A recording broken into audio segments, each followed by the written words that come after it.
Gimana kabarnya Ustadz? Sehat-sehat? Alhamdulillah. Alhamdulillah. Masya Allah. Nih, alhamdulillah, anak bawa juga dari LO Pol Air di posko Masya Karhutla kita, Allah. Pak Agus, kemudian Pak Haryadi, sama-sama di posko kita, Ustadz, di Masya Allah. bandara. Jadi kita Masya punya Allah. posko. Dan kebetulan kami baru mendarat pulang dari patroli, Ustadz. Masya Allah. Kamu istimewa. Masya Alhamdulillah, Allah. Masya Allah. alhamdulillah. Ya, antum sehat-sehat selalu ya, Ustadz ya. Alhamdulillah. Alhamdulillah. Jadi tadi itu kita patroli udara, Ustadz, diperintahkan sama Bapak Kapolda Jambi untuk patroli rutin di wilayah Polda Jambi ini, ya, ke hutan Berbak, Kumpeh, ya Pak. Dan kita memantau lingkungan alam kita, Masya Allah. dan Masya Allah. ini ada sedikit yang ingin saya sampaikan gitu, Ustadz, dari Iya Pak, gimana Pak? Iya. Gimana? Jadi kita ini kan di Jambi ini punya Taman Nasional Berbak, Ustadz. Iya, Kemudian benar, Pak. lahan perkebunannya banyak, bahkan lahan yang sudah masuk tanah gambut pun banyak, Ustadz. Masya Allah. Dan ini menjadi perhatian pimpinan baik di pusat maupun di Jambi sendiri, Ustadz. Banyak sekali illegal logging, kemudian kebakaran hutan dan lahan lah, Ustadz. Iya, iya. Dan kami sangat menyayangkan itu, Ustadz, hutan yang begitu subur di Jambi ini, khususnya hutan Berbak lah, saya lihat banyak sekali sisa-sisa kebakaran, terus illegal logging, pencurian kayu itu, Ustadz. Bahkan mungkin ada yang ke bagian baratnya itu, Pak, ya, apa namanya? Drilling, Pak, ya. Apa, pencurian, penambang emas ilegal itu, Ustadz. Nah, kami barusan Masuk patroli minyak kali juga Ya. kali ya Pak ya. Itu kalau minyak ilegal drilling itu menyangkut minyak sama penambangan emas juga itu, Pak Iya, Ustadz. iya. Mohon izin Masya itu. Allah, Masya Allah. Itu wilayah-wilayah barat biasanya, Pak Ustadz. Itu wilayah-wilayah Batanghari, Merangin, Serolangun, Tebu. Itu. Dan itulah kami tadi sekalian mau silaturahmi ke sini, Ustadz. Iya. Makanya ajak beliau-beliau ini setelah turun di bandara, ayo kita ke Ustadz lah, kita minta nasihat begitu, Ustadz. Iya, Khususnya mungkin buat masyarakat kita yang ada di Jambi ini, Ustadz. Saya sangat prihatin dengan kondisi hutan yang sudah mulai habis lah, Ustadz, ya. Terutama Berbak, kemudian lahan yang dibakar. Nah, ini siapa lagi mungkin kalau bukan orang-orang kita lah, masyarakat kita yang tidak bertanggung jawab, Ustadz. Tangan-tangan yang tidak bertanggung jawab gitu. Nah, kami minta nasihat lah, Ustadz, mungkin tentang illegal logging, drilling, ataupun pembakaran hutan secara disengaja lah, mungkin seperti itu, Ustadz, maupun yang tidak disengajanya. Itu dari kacamata Islam seperti apa itu, Ustadz? Iya.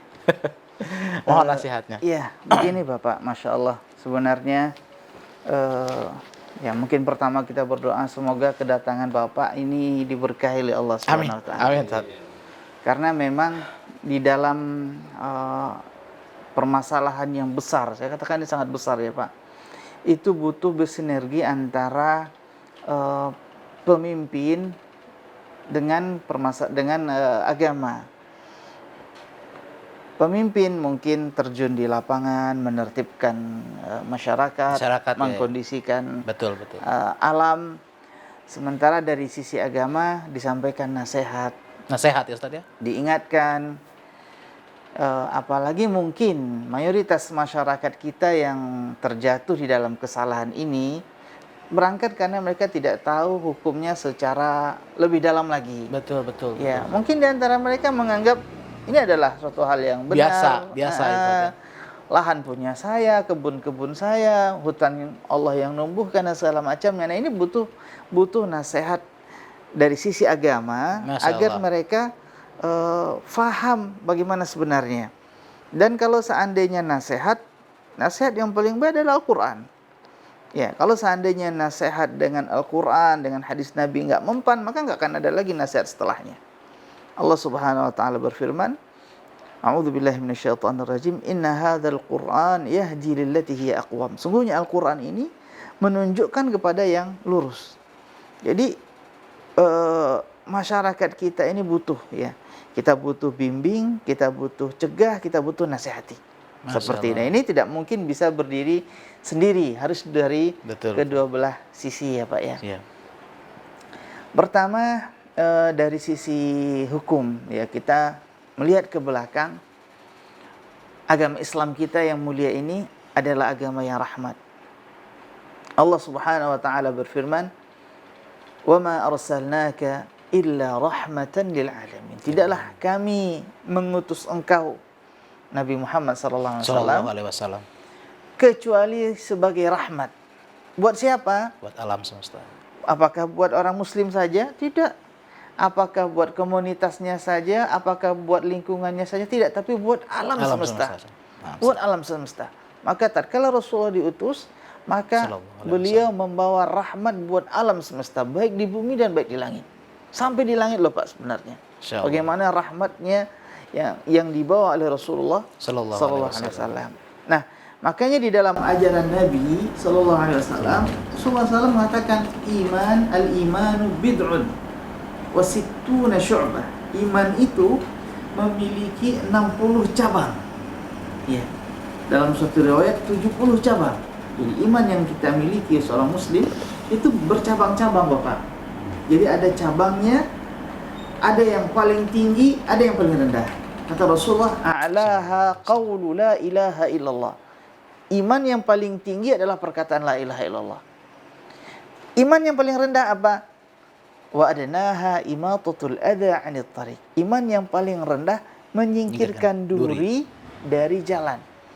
Nah. Jadi kalau seandainya ada duri kita temukan di tengah jalan, ada beling kaca, kita singkirkan, itu adalah iman yang paling rendah. Nah, menyingkirkan duri saja adalah imannya yang paling rendah. Bagaimana orang yang meletakkan duri di tengah jalan? Ini menunjukkan iman yang bagaimana ini? Iya. Menyingkirkan duri adalah iman yang paling rendah. Meletakkan duri, imannya bagaimana lagi Bapak? Iya. Bukan duri malah diletakkan, ada yang letakkan bom. Iya kan Bapak ya? Betul. Nah, malah bukan cuma menyingkirkan yang mudarat, malah merusak. Iya, merusak. Ya, alam yang sudah bagus, alam yang sudah indah. Subhanallah, kalau kita ingat masa kita kecil-kecil dulu Bapak. Kalau sore hari itu burung terbang pulang ke sarang ya Bapak ya. Air sungainya itu jernih, bisa buat minum. Iya, betul. Bisa buat semua. Sekarang sudah hilang Ustaz ya? Hilang. Betul. Itu kemana kita mau mencarinya? Betul. Kemana? Pohon yang tumbuhnya berpuluh-puluh tahun, bahkan mungkin 100 tahun, hilang cuma dalam 5 menit. 5 menit kali ya Pak ya? Betul. Subhanallah, ini kan adalah kerugian. Betul. Dan ini menyelisihi daripada makna rahmat itu sendiri. Makanya saya mengkhawatirkan dan kita butuh untuk menyayangi mereka. Orang-orang yang melakukan kerusakan ini, kita khawatir mereka nanti meninggal dalam keadaan su'ul khatimah. Na'udzubillah. Allah Subhanahu wa taala berfirman dalam Al-Qur'an, "Wa man qatala nafsan bighairi nafsin aw fasadin fil ardi faka'annama qatala an-nasa jami'an." Barang siapa yang membunuh nyawa tanpa dia membunuh pula, jadi bukan bentuk balasan. Au fasadin fil ard, atau dia membuat kerusakan di atas permukaan bumi. Menebang hutan saja, membakar, membakar. Faka'annama qatala an-nasa jami'a. Apa kata Allah? Maka seolah-olah dia telah membunuh manusia kesemuanya. Ayat Allah dalam surat Al-Maidah ayat yang 32. Silakan kita nanti cek. Ini menunjukkan bahwasanya itu bukan sebenarnya kecil. Orang yang awalnya sehat, kemudian dia menghirup asap ya, betul. Asap, maka setiap kali nafasnya tersiksa, sakit karena hutan yang dibakar, maka setiap itu pula tercatat dosa buat orang yang bakar. Bagi si pelaku itu Ustaz ya? Iya, pelakunya tercatat dosa. Setiap detik mata manusia kepedihan di saat dia memandang, maka setiap detik itu pula dosa bagi orang yang bakar. Itu satu orang, Ustaz ya. Satu Apalagi yang menghirup satu negara mungkin atau satu Subhanallah. provinsi. Makanya Ustaz, saya katakan tadi ini adalah suatu dosa yang besar, yang mungkin amat sangat disayangi, tidak disadari oleh sebagian masyarakat kita. Nah, Maka masyarakat kita yang mereka ini berangkat karena ketidaktahuan butuh kita selamatkan. Betul. Nasihat ya, Ustaz. Ya, kita selamatkan dengan nasihat. Dan kita, bapak-bapak menyelamatkan mereka dari sisi dunia, Iya. dan dari sisi agama berusaha mengingatkan mereka akan keselamatan akhirat mereka. Insyaallah. Karena kehidupan akhirat lebih hakiki, Lebih hakiki, abadi, Ustaz, betul. Iya. Ya, kalau seandainya mereka cuma mementingkan keberuntungan yang sebentar, maka mereka akan merugi dengan kehidupan yang abadi nanti di akhirat. Ini yang kita butuh ingatkan. Iya, Ustaz.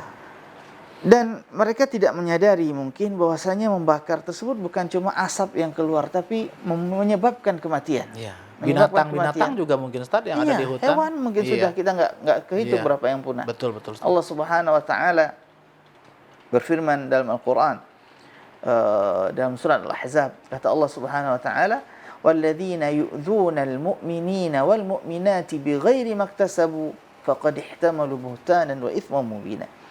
Dan orang-orang yang menyakiti kaum mukminin dan kaum mukminat, ya, orang mau sholat, mau ke masjid terhalang karena asap, Karena asap, Ustaz ya. karena banjir. Betul. Allah dosanya, subhanallah. Bighairi maktasabu, mereka menyakiti orang-orang yang beriman, wanita dan laki-laki, tanpa ada yang mereka perbuat. Betul. Dia nggak ada nyakiti orang, tapi Iya. dia disakiti. Nah, apa dosanya? Faqad ihtamalu buhtanan wa ithman mubina. Maka orang tersebut telah menanggung kedustaan dan dosa yang nyata. Alhamdulillah. Makanya para ulama, di antaranya Imam Az-Zahabi rahimahullah menyebutkan dalam kitab beliau, di antara dosa-dosa besar adalah menyakiti kaum mukminin tanpa ada yang mereka perbuat ini. Ini termasuk dosa besar. Maka sepantasnya kita sebagai seorang muslim, kita hidup untuk akhirat. Ya. Bukan hidup cuma untuk dunia. Terus, Tapi kita hidup untuk akhirat, kita harus lihat memandang jauh.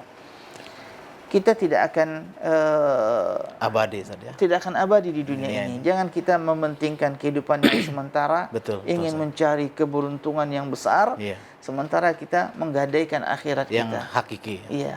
Maka kita butuh untuk mengingatkan sampai meninggalnya manusia itu kan dosa. Allah Subhanahu wa taala sangat menghargai nyawa seorang mukmin. Dalam hadis Rasulullah SAW bersabda, la zawalu mu'min akbaru 'inda Allah min zawal dunya. Laqatul mu'min akbaru 'inda Allah min zawal dunya. Kata Rasulullah SAW, terbunuhnya satu orang mukmin, ya, meninggalnya satu orang mukmin itu lebih besar di sisi Allah daripada hancurnya dunia ini. Jadi seorang mukmin begitu berharga. Ya, kalau ada orang tua yang dia soleh, dia rajin beribadah, dia rajin sholat malam, orang tua kita mungkin terhalang, sakit, Iya.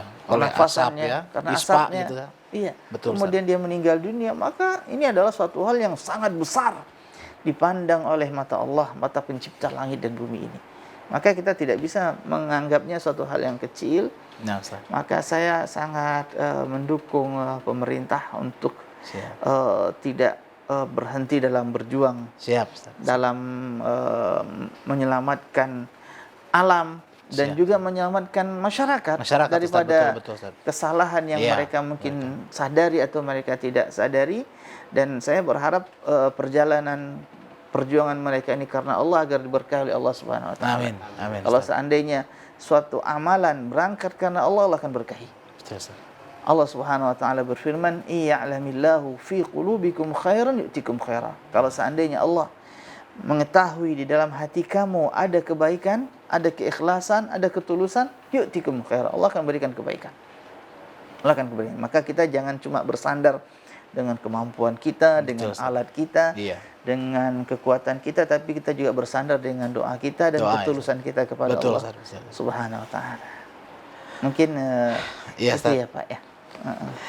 Iyalah, terima kasih banyak Ustaz untuk nasihatnya, karena ya kami beberapa minggu di sini merasa prihatin Ustaz. Masya Allah. Lihat pimpinan kami berjibaku menangani, udah jelas kita dalam wabah corona ya, Iya. Tong-un Ustaz seperti ini, kemudian ada kebakaran hutan, kemudian ada pencurian kayu, ada lagi pencurian minyak bumi dan lain sebagainya. Ya pemerintah capek lah, khususnya mungkin TNI Polri yang saat ini bekerja sama dengan BPBD, dengan Pemda gitu Ustaz.